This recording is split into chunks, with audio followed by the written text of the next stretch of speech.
नमस्कार, किसान समाचार में आपका स्वागत है। मैं हूं रेशमा आपके साथ। आइए नजर डालते हैं इस वक्त की हेडलाइंस पर।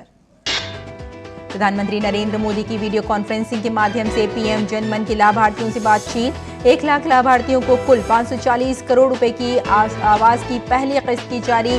893 करोड़ की लागत से 541 टोलों में 1200 किलोमीटर सड़क निर्माण कार्य को दी स्वीकृति।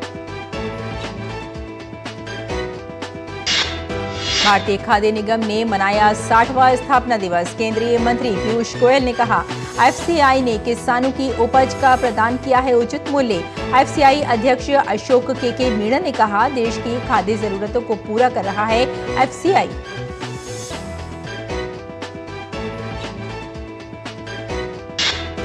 बिहार के शहरी और ग्रामीण क्षेत्रों में पहुंच रही है विकसित भारत संकल्प यात्रा।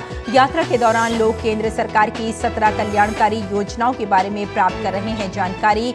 आयुष्मान, पीएम स्वनिधि, किसान सम्मान निधि जैसी योजनाएं हाशिए पर पहुंच चुके लोगों के लिए साबित हुई हैं संजीवनी।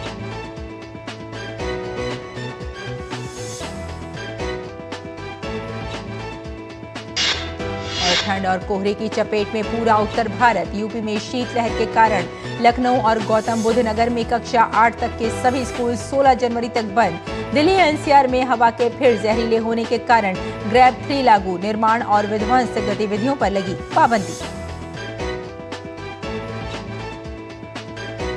और अब विस्तार से देखते हैं समाचारों को।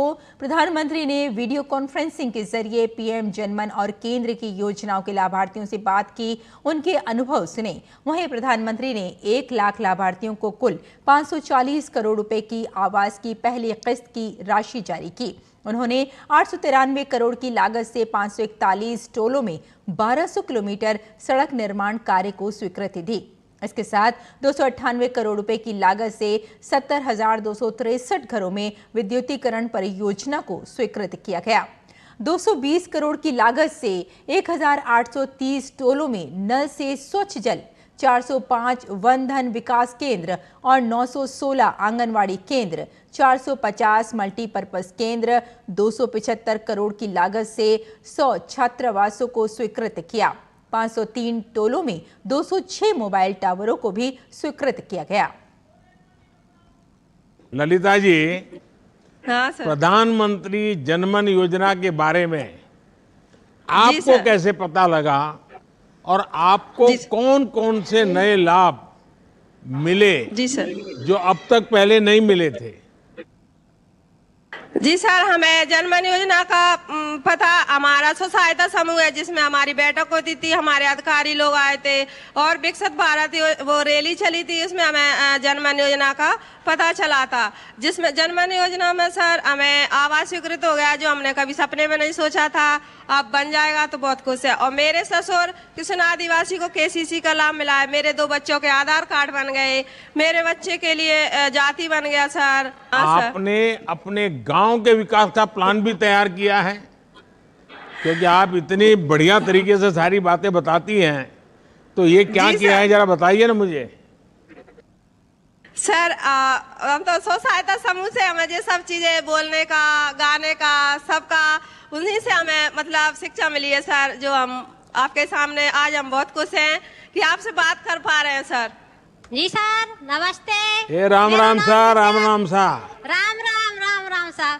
और मेरा नाम विद्या आदिवासी है, मैं आतोज पंचायत की रहने वाली हूँ। हमारा भी सुंदर सा गांव है, जय आतोज पंचायत है सर।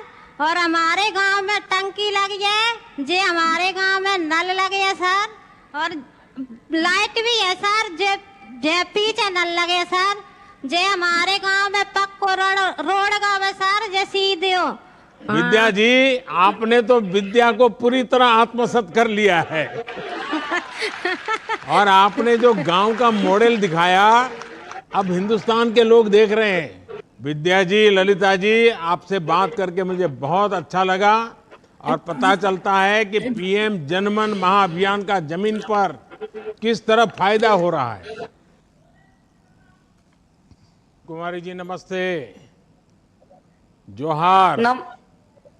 माननीय प्रधानमंत्री जी को जय जोहार। जय जोहार। मेरा नाम मन कुमारी जी, आपको कौन कौन सी योजनाओं का लाभ मिला है? मेरे को प्रधानमंत्री आवास योजना के तहत मेरा पक्का घर भी बन गया है सर। मेरे घर में बिजली भी लग गई है और नल जल से पानी भी आ रही है और गैस भी मिला है सर। अच्छा मन कुमार जी, पानी और गैस मिलने से आपके रोजमर्रा की जिंदगी में कितना बदल आया, क्या फर्क हुआ, क्या आसानी हुई? सर हम लोग पहाड़ी कुरोआ हैं, पहाड़ी क्षेत्र में रहते हैं। ढोढ़ी कुआं सबका पानी पी रहे थे और बहुत दूर पानी लेने जाना पड़ रहा था, 1-2 किलोमीटर सर। और जिस कारण हम लोग गंदा पानी पीने के कारण उल्टी दस्त हो जा रहा था। अभी हम लोग नल जल से प्राप्त पानी, शुद्ध पानी पी रहे हैं तो बीमारी से भी बच रहे हैं। और गैस से हम लोग बहुत जल्दी खाना बना रहे हैं। पहले हम लोग लकड़ी से खाना बनाते थे और घर में धुआं हो जा रही थी, खाना जल्दी नहीं पक रहा था। नहीं तो पहले लकड़ी इकट्ठी करके जलाते थे? जी सर, जंगल से अच्छा, लाके तो अब जला रहे गैस थे। आया तो नई नई चीजें बनाना भी शुरू किया होगा आपके, जो चूल्हे जी पर सर। नहीं बन पाती हैं, गैस पर काफी बनता होगा। जी सर। तो ऐसा कुछ नया सीखा है क्या आपने पकाने का? जी, पकाने में कोई नई चीज नया। सीखी है क्या? जी सर, क्या सीखा है? जिलेबी सब बनाते हैं सर, ढुसका सब। मन कुमार जी, आपसे बात सर। करके बहुत अच्छा लगा और ये जानकर और अच्छा लगा कि आपको हमारी सरकार की कई सारी योजनाओं का लाभ भी मिला है और आपको सब चीजों की जानकारी भी है। अगली खबर की जानिब बढ़ते हैं। केंद्रीय उपभोक्ता, खाद्य और सार्वजनिक वितरण मंत्री पीयूष गोयल ने रविवार को भारतीय खाद्य निगम (एफसीआई) के 60वें स्थापना दिवस में भाग लिया। इस अवसर पर पीयूष गोयल ने कहा कि भारतीय खाद्य निगम को किसानों और देश के लोगों के एक विश्वसनीय भागीदार के रूप में सामने आना चाहिए। उन्होंने कहा कि भारतीय खाद्य निगम देश के हर कोने में लाभार्थियों को राशन प्रदान करके प्रधानमंत्री गरीब कल्याण अन्न योजना जैसी प्रमुख योजनाओं को सुविधाजनक बनाने में महत्वपूर्ण भूमिका निभाता है। पीयूष गोयल ने इस बात पर भी बल दिया कि एफसीआई की भूमिका सिर्फ राशन का वितरण नहीं है, बल्कि पारदर्शिता, दक्षता और उत्तरदायित्व के साथ किसानों और लाभार्थियों में विश्वास पैदा करना भी है। केंद्रीय मंत्री ने कहा कि प्रधानमंत्री ने भारत को भ्रष्टाचार मुक्त बनाने का वचन दिया है। विकसित भारत के इस वचन को सफल बनाने के लिए केंद्रीय मंत्री ने युवाओं और एफसीआई के कर्मचारियों से पारदर्शिता लाने और सचेतक बनाने का आह्वान किया। उन्होंने कहा कि एफसीआई की खुली बाजार बिक्री योजना परिचालन भी उपभोक्ताओं को लाभ पहुंचाने के लिए गेहूं और चावल जैसी आवश्यक वस्तुओं की कीमतों को न्यूनतम करने में एक प्रभावी उपकरण सिद्ध हुआ है। पीयूष गोयल ने कहा कि एफसीआई ने किसानों की उपज का उचित मूल्य प्रदान किया है और ये सुनिश्चित किया है कि कोई भी किसान संकट काल में अपनी उपज न बेचे। आगे बढ़ते हैं। देश के नागरिकों की खाद्य जरूरतों को पूरा करने के लिए 1965 में भारतीय खाद्य निगम की स्थापना की गई थी। एफसीआई के शानदार इतिहास और वर्तमान के साथ भविष्य की जिम्मेदारियों और चुनौतियों के विषय पर हमारे संवाददाता ओपी यादव ने बात की एफसीआई के अध्यक्ष अशोक के मीणा से। देश के नागरिकों की खाद्य सुरक्षा की जरूरतों को पूरा करने में राष्ट्र विकास के जरिए एक महत्वपूर्ण योगदान देने वाली एपेक्स बॉडी भारतीय खाद्य निगम ने अपना 60वां स्थापना दिवस मनाया। इसके मनाने के क्या मायने और भविष्य में देश के विकास में भारतीय खाद्य निगम की भूमिका किस तरह रहेगी, इन सभी विषयों पर बात करने के लिए हमारे साथ मौजूद है निगम के अध्यक्ष अशोक के मीणा। सर, सबसे पहले आपको हार्दिक बधाई 60वें स्थापना दिवस की। निगम की जो स्थापना हुई थी उसके उद्देश्य से लेकर आज ये जो 60 साल की जो जर्नी है, इसमें कितने बदलाव आए और किस तरह की स्थिति आज है?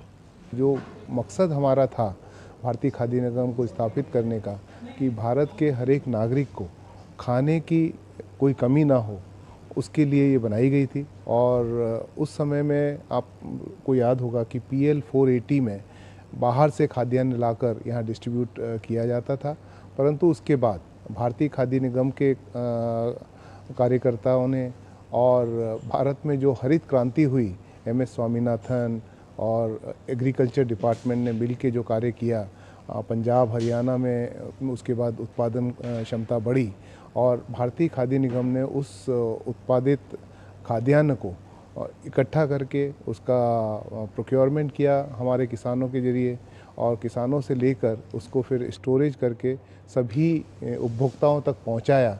यह जर्नी हमारी 6 दशक की जर्नी रही है।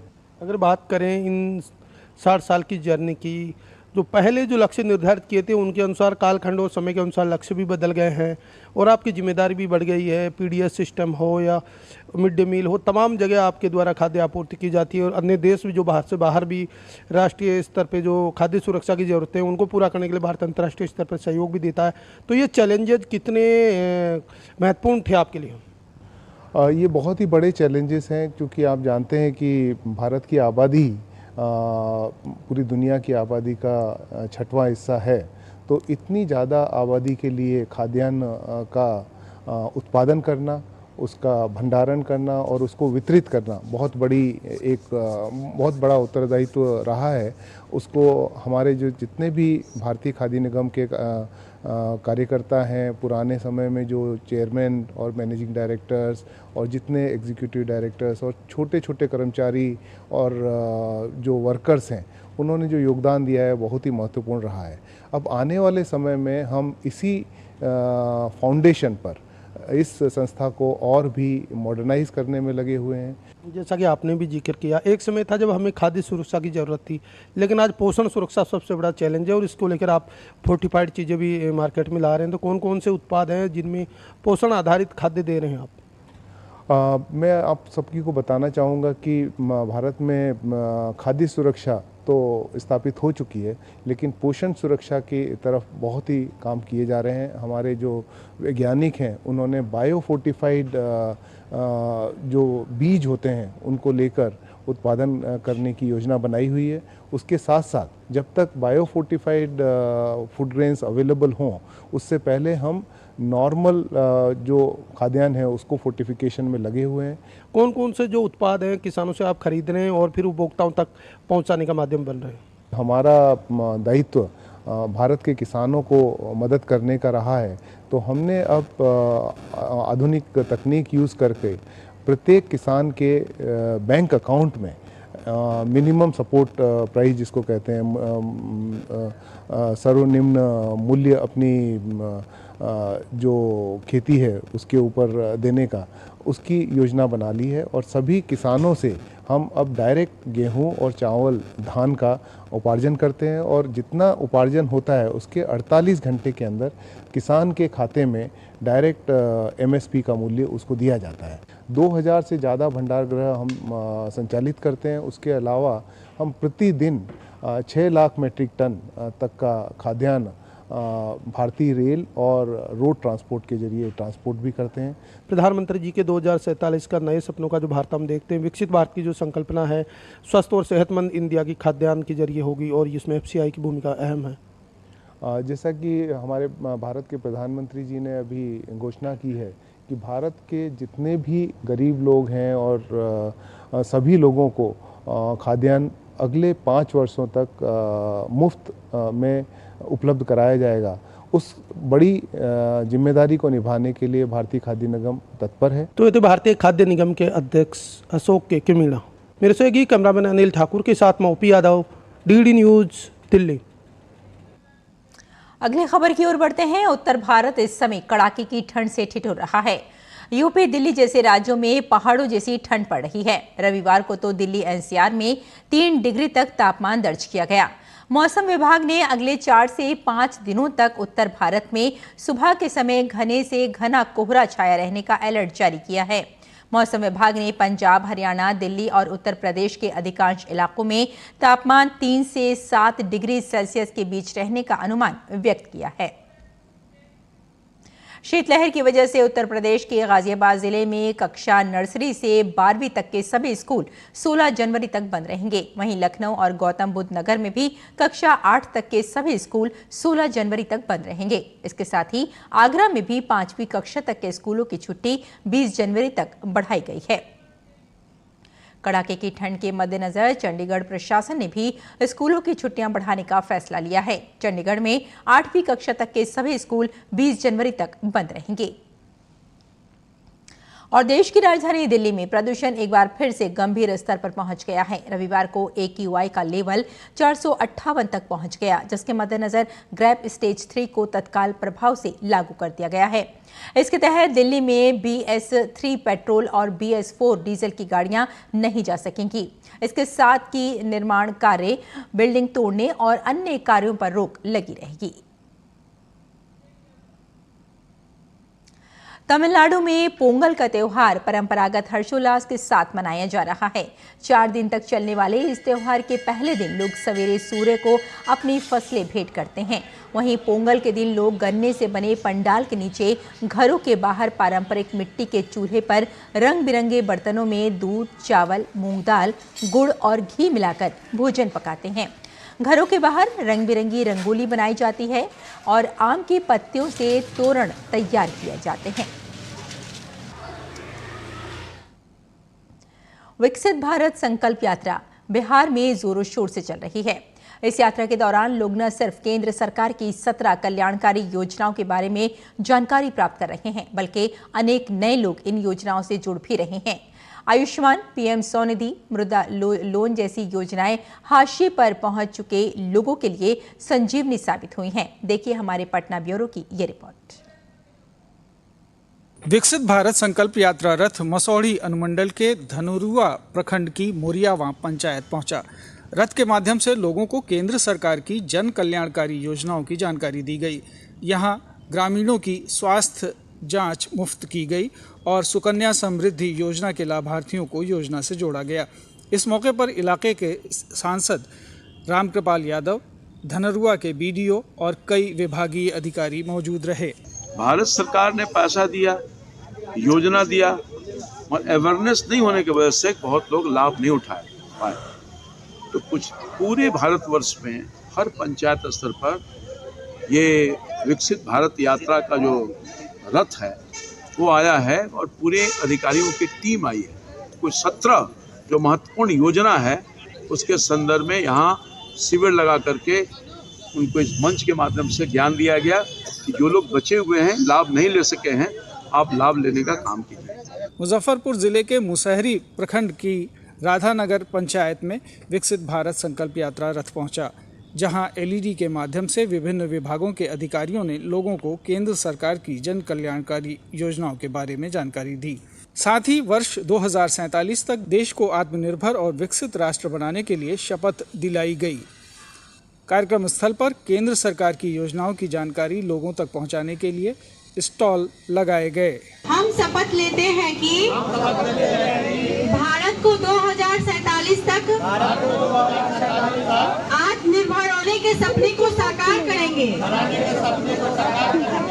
पटना जिले के मोकामा प्रखंड की हाथीदह पंचायत में विकसित भारत संकल्प यात्रा जागरूकता रथ पहुंचते ही ग्रामीणों ने गर्मजोशी से उसका स्वागत किया।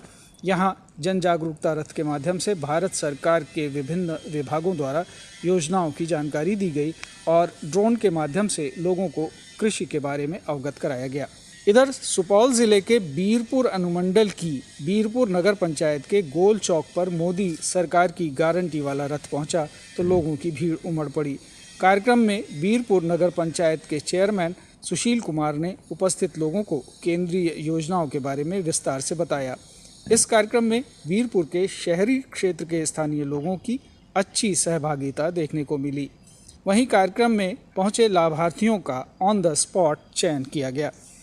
वैशाली जिले की राधोपुर विधानसभा की जुड़ावनपुर पंचायत में विकसित भारत संकल्प यात्रा रथ पहुंचते ही ग्रामीणों ने उसका स्वागत किया। यहां LED के माध्यम से केंद्र सरकार की विभिन्न योजनाओं की जानकारी ग्रामीणों को दी गई। यहां आयुष्मान योजना का स्टॉल भी लगाया गया, जिससे ग्रामीण लाभान्वित हुए। केंद्रीय योजनाओं का लाभ मिलने से लोग काफ़ी खुश हैं। आइए लाभार्थियों की कहानी सुनते हैं उन्हीं की जुबानी। मुझे जो कि मोदी सरकार से है जो शौचालय मिला है। पहले घर में सब बहू बेटी घर का सब बाहर शौचालय जाता था, लेकिन अब है जो कि हम लोग शौचालय में ही शौच करने के लिए जाते हैं। मोदी जी को, मोदी सरकार को धन्यवाद।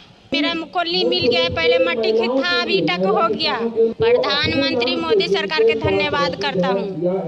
मैं 20 रुपया का प्रति मंथली कट रहा है, जो सेंटर मौत के कारण 2 लाख रुपया दिया जाएगा, जो हम इसके प्रधानमंत्री का बार बार धन्यवाद करता हूँ। 6,000 रुपया 2,000 करके 3 बार 6,000 रुपया मिल रहा है साल का, जिससे हर्बिसाइड, पेस्टिसाइड और बीज खरीदने में काफ़ी सहायता मिल रहा है। मैं प्रधानमंत्री जीवन ज्योति योजना से 2 लाख का बीमा करवाया है।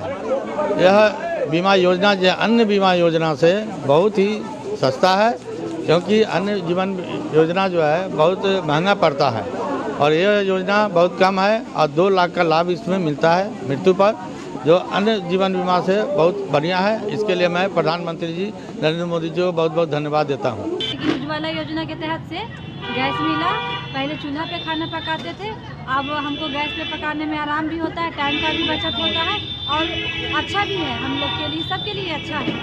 हम लोग को लोन जो हम लोग को 10,000 जो मिला हुआ था, उससे हम लोग को बहुत लाभ मिला है, जिससे हम लोग को बिजनेस की शुरुआत किए हैं और आगे बढ़ने के लिए हम लोग के लिए बहुत अच्छा, मतलब हम लोग अपने लाइफ में और अपने बाल बच्चे के लिए आगे के लिए सोच पा रहे हैं कि कुछ कर रहे हैं।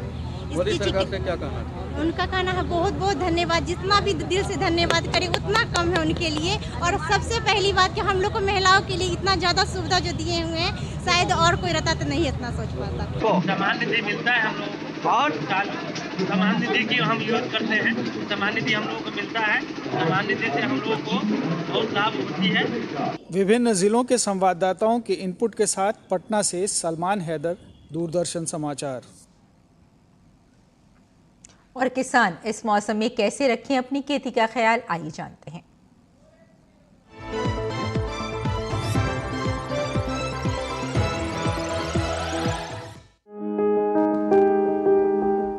बिहार में सरसों के खेत में निराई कर सकते हैं। सरसों के खेत में सिंचाई करते रहें। यहाँ मक्के के खेत में निराई करें। मक्के के खेत में ही जरूरी उर्वरक का इस्तेमाल कर सकते हैं। अभी गेहूं की बुआई करें। गेहूं के खेत में सिंचाई कर लें। किसान काबुली चने की बुआई करते रहें। काबुली चने के खेत में सिंचाई करें। बिहार में आलू के खेत में निराई कर लें। आलू के खेत में सिंचाई भी करें। इसके अलावा प्याज की बुआई का सही समय है। वहीं के किसान लहसुन के खेत में निराई कर सकते हैं। लहसुन में कीट लगने की संभावना बनी हुई है। ऐसे में लहसुन में कीटों से बचाव के लिए कीटनाशक का छिड़काव कर लें। झारखंड में प्याज की रोपाई कर लें। किसान गेहूं के खेत में सिंचाई करें। इस समय धान की बुआई करते रहें। धान में कीट लगने का अंदेशा है। ऐसे में धान में कीटों से बचाव के लिए कीटनाशक का प्रयोग कर लें। यहीं फूल गोभी की खेती के लिए खेत तैयार रखें। साथ ही पत्ता गोभी की खेती के लिए खेत तैयार कर सकते हैं। झारखंड में भिंडी की खेती के लिए भी खेत तैयार करते रहें। वहां आलू के खेत में सिंचाई कर लें। इसके अलावा टमाटर की खेती के लिए खेत तैयार करें। टमाटर के खेत में सिंचाई करते रहें। अभी करेले और कद्दू की खेती के लिए खेत तैयार कर सकते हैं। करेले और कद्दू के खेत में सिंचाई के लिए समय उपयुक्त है।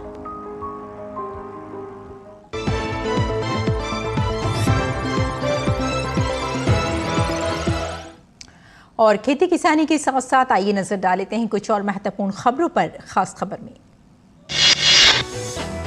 भारतीय सेना के 76वें सेना दिवस पर हैदराबाद स्थित EME वॉर मेमोरियल पर वीर शहीदों को पुष्पांजलि अर्पित कर श्रद्धांजलि दी गई। थल सेना प्रमुख जनरल मनोज पांडे ने भारतीय सेना के 76वें सेना दिवस पर कहा कि पूर्वोत्तर में शांति बहाल करने के लिए सरकार के साथ सेना भी हर संभव प्रयास कर रही है। भारतीय मौसम विभाग के 150वें वर्षगांठ के अवसर पर उपराष्ट्रपति जगदीप धनखड़ और केंद्रीय मंत्री किरेन रिजिजू सहित कई गणमान्य लोगों ने कार्यक्रम में भाग लिया। कार्यक्रम के दौरान उपराष्ट्रपति जगदीप धनखड़ ने भारतीय मौसम विभाग संस्थान की एक पुस्तिका का भी विमोचन किया। केंद्रीय मंत्री किरेन रिजिजू ने भारतीय मौसम विभाग के 150वें वर्षगांठ के अवसर पर कहा कि पीएम मोदी के नेतृत्व में भारतीय मौसम विभाग अत्याधुनिक सुविधाओं का प्रयोग करते हुए सराहनीय कार्य कर रहा है। राहुल गांधी की न्याय यात्रा के मौके पर महाराष्ट्र में कांग्रेस पार्टी को जोरदार झटका लगा है। कांग्रेस नेता मिलिंद देवड़ा ने पार्टी की प्राथमिक सदस्यता से इस्तीफा दे दिया है। उन्होंने कांग्रेस छोड़कर शिंदे की शिवसेना का दामन थाम लिया है। राम जन्मभूमि तीर्थ क्षेत्र ट्रस्ट ने राम मंदिर परिसर की तस्वीरें साझा की हैं। नई तस्वीरों में मंदिर के अंदर की खूबसूरती और भव्यता को देखा जा सकता है। अयोध्या में राम मंदिर प्राण प्रतिष्ठा से पहले देश भर के मंदिरों में स्वच्छता अभियान चलाया जा रहा है। इसी अभियान के तहत केंद्रीय मंत्री गजेंद्र सिंह शेखावत ने छत्तीसगढ़ रायपुर के राम मंदिर के स्वच्छता अभियान में हिस्सा लिया। राष्ट्रीय राजधानी दिल्ली में गणतंत्र दिवस को लेकर तैयारियां चल रही हैं। 26 जनवरी को होने वाली परेड के लिए घने कोहरे और कड़ाके की ठंड के बीच भी जवान जोश के साथ रिहर्सल करते नजर आए। मकर संक्रांति के उत्सव पर उत्तर प्रदेश के मुख्यमंत्री योगी आदित्यनाथ ने गोरखनाथ मंदिर में पूजा की। मुख्यमंत्री योगी आदित्यनाथ ने इस अवसर पर सभी को बधाई दी। तेलंगाना की राज्यपाल तमिलिसाई सुंदरराजन ने चेन्नई में अपने आवास पर पोंगल का त्यौहार मनाया। पोंगल का त्यौहार 4 दिनों तक चलता है और प्रत्येक दिन का अपना अलग महत्व होता है। तो किसान समाचार में फिलहाल इतना ही। अनुमति दें। नमस्कार।